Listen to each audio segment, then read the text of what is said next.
नमस्कार दोस्तों, मैं सुरेंद्र कुमार भारत आपके अपने YouTube चैनल पॉलिटी लाइव में आपके सामने बहुत ही छोटी सी वीडियो लेके हाजिर हुआ हूँ, जिसमें आज हम डिस्कस करेंगे मीनिंग ऑफ स्टेट।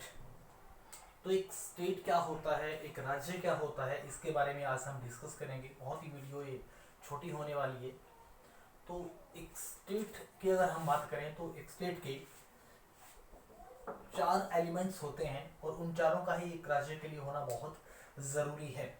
इनमें से अगर किसी एक भी एलिमेंट को हम हटा दें तो उसे हम वर्तमान में एक स्टेट का दर्जा या एक राज्य का दर्जा हम नहीं दे सकते। तो दोस्तों हम डिस्कस करते हैं इन 4 स्टेट्स एलिमेंट्स के बारे में। First one is boundary, means A state having its fix boundary. एक ऐसा देश जिसकी बाउंड्री फिक्स हो उसे स्टेट कहा जा सकता है। मान लीजिए कि कोई स्टेट है और उसकी बाउंड्री बहुत फास्ट, बहुत रैपिडली, बहुत जल्दी चेंज हो रही है तो उसे हम स्टेट नहीं कह सकते। बिकॉज स्टेट की बाउंड्री अगर चेंज होगी तो या तो होगा कि वो लगातार किसी से अपने एरिया को हार रहा है, या वो लगातार किसी देश के साथ अपने जो एरियाज हैं उनको डिवाइड कर रहा है, या फिर वो किसी देश को लगातार हरा के अपने एरिया में ऐड कर रहा है। इस प्रोसेस को आजकल अगर हम देखें तो वैलिड नहीं माना जाता। एक स्टेट के लिए ज़रूरी है कि उसकी बाउंड्री फिक्स हो, उसमें बहुत ज़्यादा चेंजेस ना हो। सेकेंड वन इज एक गवर्नमेंट।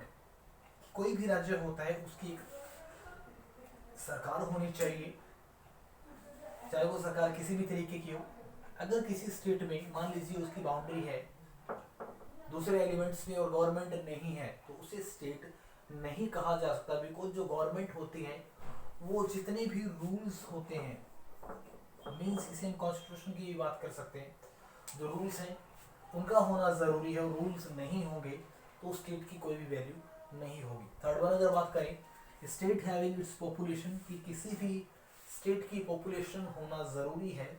अगर किसी स्टेट में पॉपुलेशन नहीं है तो उसे स्टेट नहीं कहा जाएगा। बिकॉज अगर हम बात करें ऑल टाइम की तो किसी एक दार्शनिक ने कहा था कि एक स्टेट वो संस्था होगी जिसमें कम से कम 5040% एटलीस्ट उस हिस्से में रहें तो उसे राज्य कहा जा सकता है। पर अगर वर्तमान में इसको अगर देखें, अगर हम बात करें 2020 की, तो ऐसा नहीं है। एक छोटे से गांव में भी इतने लोग आपको मिल जाएंगे, बट उस टाइम एक 5040 लोगों का होना एक बड़ी बात थी। इसलिए स्टेट के लिए पॉपुलेशन का होना बहुत ज़रूरी है। वर्तमान में ये चीज़ तय नहीं की गई है कि स्टेट की पॉपुलेशन कितनी हो, वो फिक्स हो या अनफिक्स है, ऐसा कुछ नहीं लिखा गया है इसके बारे में बहुत ज़्यादा डिटेल से। नेक्स्ट की अगर बात करें, state having autonomy in their internal and the external affairs, means कि एक देश जो है वो सॉवरिजन होना चाहिए, स्वायत्त होना चाहिए, आज़ाद होना चाहिए इस बात को लेकर कि उसकी जो बाउंड्री है उसमें क्या डिसीजन लेने हैं, कौन से काम होने हैं, वो उन सब बातों का जो निर्णय है वो ले पाए बिना किसी एक्सटर्नल प्रेशर के। सेकेंड वन की अगर किसी स्टेट को मान लीजिए एक ये स्टेट है, एक दूसरा ये स्टेट है, एक दूसरे के साथ जब भी वो फॉरेन रिलेशन डेवलप करता है तो उसमें किसी भी अदर कंट्री का उसके ऊपर प्रेशर नहीं होना चाहिए। अगर कोई स्टेट ये चारों एलिमेंट को कंप्लीट करता है तो उसे एक स्टेट कहा जा सकता है। अगर हम बात करें कि 1947 से पहले क्या भारत एक स्टेट था, तो दोस्तों नहीं। भारत की एक बाउंड्री थी, भारत की एक गवर्नमेंट थी, भारत की पॉपुलेशन भी थी, बट भारत किसी भी तरीके से इंटरनल और एक्सटर्नल जो रिलेशंस थे, जो डिसीजन थे, उनमें बहुत ज़्यादा स्वायत्त नहीं था। बिकॉज हम ब्रिटिशर के गुलाम थे। तो आज हमने पढ़ा कि एक स्टेट क्या होता है। उम्मीद करता हूँ कि आपको ये छोटी सी वीडियो पसंद आई होगी।